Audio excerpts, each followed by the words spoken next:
ಹೇ ಶಾರದೆ ದಯ ಪಾಲಿಸು, ಈ ಬಾಳನು ಬೆಳಕಾಗಿಸು.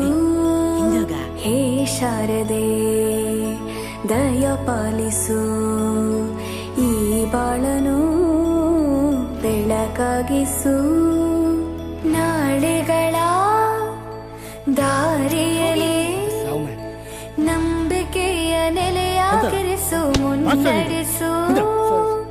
ಕೈ ಹಿಡಿದು ನಾವಾಡೋ ಪದ ಪದದಲ್ಲೂ ಸಂಚರಿಸು.